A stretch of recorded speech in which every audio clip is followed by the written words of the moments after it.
Watu wa Earthwise Mtaani, karibuni sana. Leo niko Embu na niko hapa na Mercy, Director of Climate Change hapa Embu. County 014. Karibu sana. Thank you very much. Okay, please kwa watu wa mtaani na watu probably hawakujui, would like you to introduce yourself. Tuambie what you do in effort of climate change.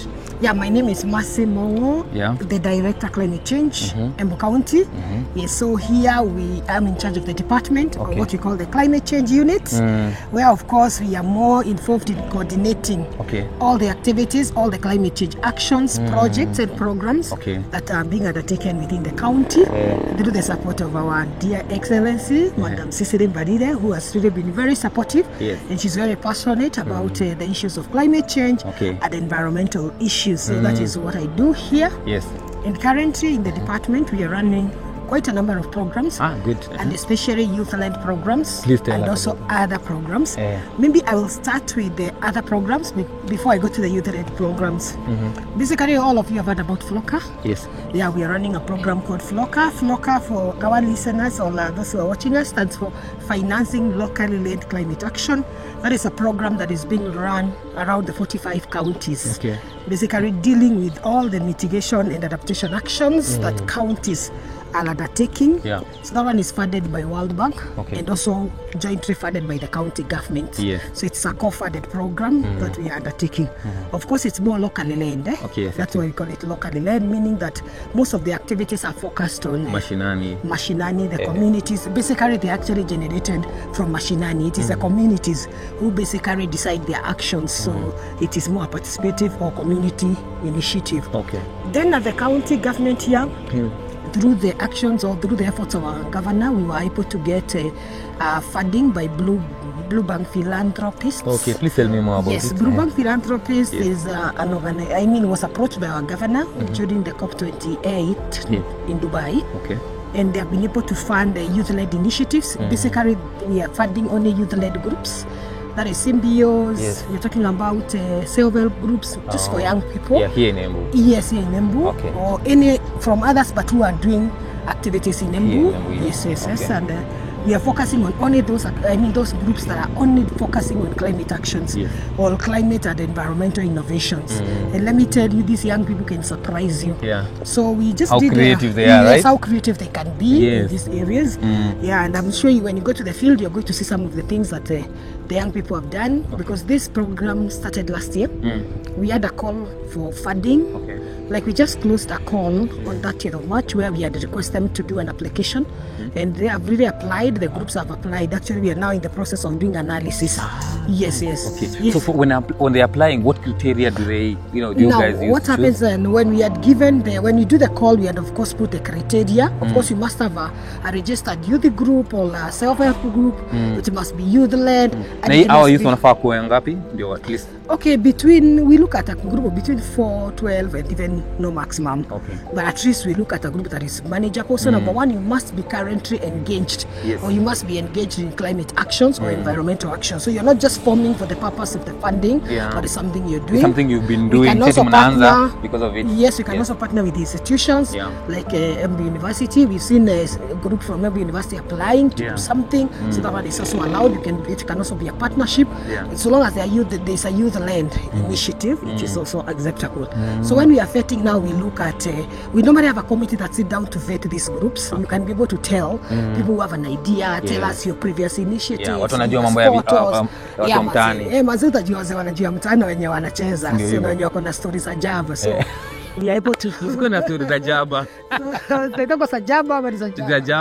we are able to tell that once we vet, we are able to narrow down to a specific number of groups. And we give up to around between 130,000 to up to 500,000 depending on what you're looking for. Do you wakikuja, for example, do you look at how do you account, for example, wametumiaje? Basically what we require them to do, we take them to a training. So when they are applying, when they qualify for the money, we require them now to do a work plan. So this money is now dispersed as per the work plan. So if you tell us our first initiative, for example, you're doing a nursery, you tell us the first one will be bush clearing and labor, it will cost 50,000, we give you a check of 50,000. Then when you do that, now we come, we inspect, then the second time now you come also and tell us. Also inspect, muangalie venye wamefika. Then we disperse the second one. That's good. Kuliko kuwaachilia wanafanya. Ukiwapatia 500,000, 200,000 what they will not be able to do. So last time we dispersed it 2 times. That we gave the first half, then the second half. But this time we are planning to be more more performance oriented. Okay. You deliver, we give you a check. You deliver like that, so that we're able to just make sure they deliver. And let me tell you, last time they did quite some wonderful, quite some wonderful things. We had some youths who are doing recycling. We had youths who are doing composting. We had youths who are doing hydroponics. You've heard about hydroponics? Yes, I have. Maybe you could tell the. Nitakuja by the way, tunataka utupeleke huko. Tuzione hizi projects tuangalie, ili tuweze ku-encourage watu. Exactly. Others who are doing briquettes. I mean, it was really actually you could see the funding was the limit, meaning that some of these cities they got more, they can still actually do more. So we're also planning to focus on the success stories, and those who are successful, we make sure that they also qualify for the second one. So we are going to also consider that. So last time we funded 27 groups. This time we might fund as we might go up to around 50 something or 60. So the more you go, the more money funding in. We got 6.5 last time. Yes. And because we embraced the reports and we gave the outcome, they saw what the youths had done. Yes. Then we got 13. Yeah, so this time we're dispersing our whole 13 to the young people, purely to their groups. Yes. Wadau, mmesikia story ya Masi? Masi anasema kama by the way mmeshikana, si wewe peke yako, mkishikana watu 4 to 12, right? Mtapata budget. Hii budget watakuja kuinspect, alafu from there mtaanza kuanzisha hizo climate projects huko mtaani. We ask people to stay close to us, at least register the group. Make sure you have something, you're working on something. And other than that, we also have other initiatives under Floka where we can also support the youth. So let them keep coming to us and talking to us so that we can tell them. We can come visit them, see what they are doing. Like those who are doing nurseries, we're able to support them. Something we keep on buying some seedlings. So it's not just about this only. Under Floka, we also are going to have a youth component. We're going to be supporting the activities. So we're asking you out there, if there have any initiatives they are doing, please get to us. We come visit and we see we can also support you through our existing Floka projects. Cool. Yes, it is still. So Masi, niambie, what is the favorite project in Embu ukafika? How are you sana? No hydroponics. Those to hanging gardens. I had not seen that before. So it was really amazing. I think that was my favorite. It really stood out that the group was very, very committed. Aya, so tumemalizana hapa na Masi, so tutakuja kuona hizo ma project na tuone kenye my young people wanna do in support of climate change. Patane.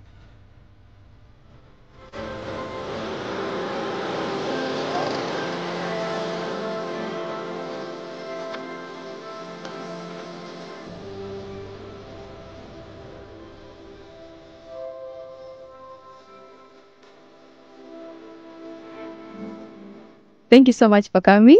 My name is Grace Joy Gaki. I usually work in Bere North, Embu County at Kanyongora. I usually work with the Machi Foundation as the project lead.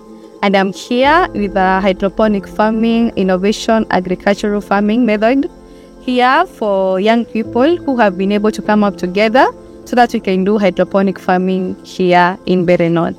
First, I'll begin by explaining what is hydroponic farming. Hydroponic farming is growing of crops without the use of soil. And people will ask me, hi, how comes we don't use soil? In hydroponic farming, we use some gradient stones, zinaitwa pumice. And then also, in our water, we normally put in some nutrients, that is water-based nutrients, that we normally add into our water so that we can be able to come up with vegetables from the hydroponic farming. Here, we have measured into vegetables. We normally have, we've had broccoli, we've had terere, managu, hoho, spinach, and the kales themselves.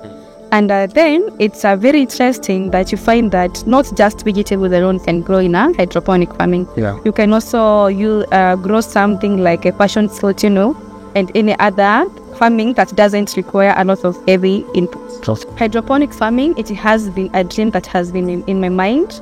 It began very interestingly because I was sharing a clip with a colleague of mine in TikTok. I see it in TikTok.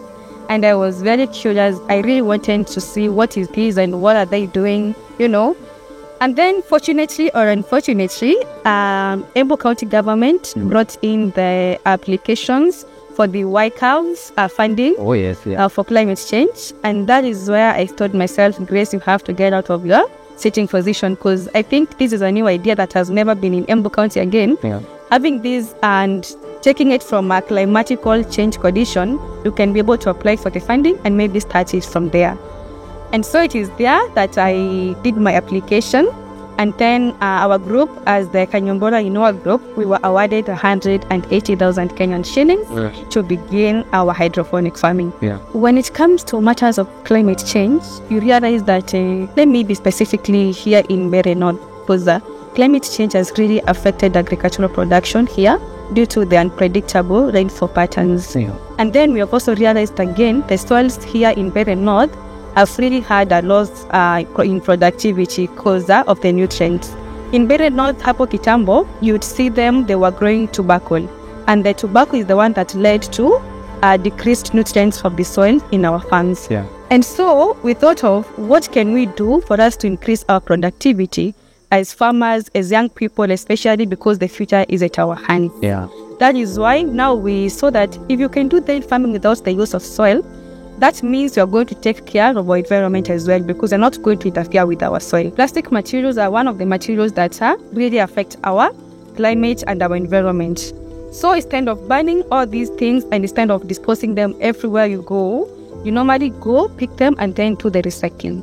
This is not just with the pipes alone. You can also use jerry cans back at home, mitungi yenye unabebea nayo maji.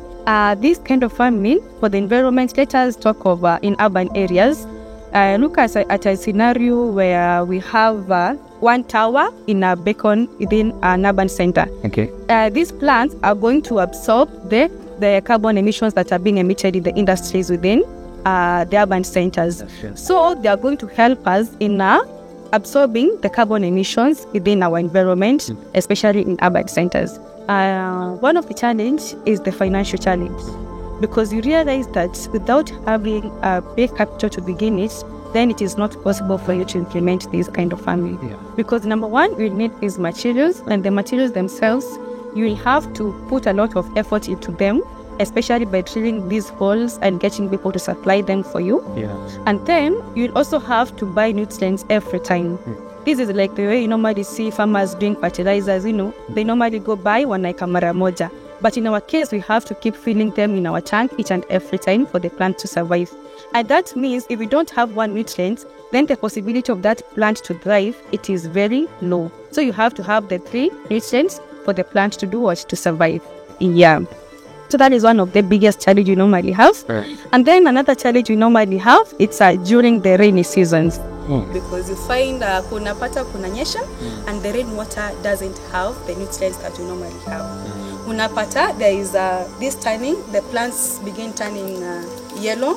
You can see zimeza kuturn hapa, they begin turning yellow. Yeah. And then also I think due to the acidity in the rains, pia it begins tearing our plants. Oh, yeah. This is one of the biggest challenge we have in rainy seasons.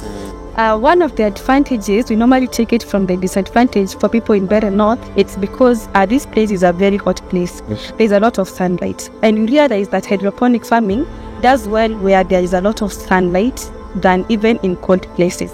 Kumaanisha huku Embu, watu wenye tuko huku chini, watu wa Mbeere, they will do better than watu wenye wako the upper part of Embu. Yeah, that is another challenge we normally have, but still take it as an advantage. Yeah.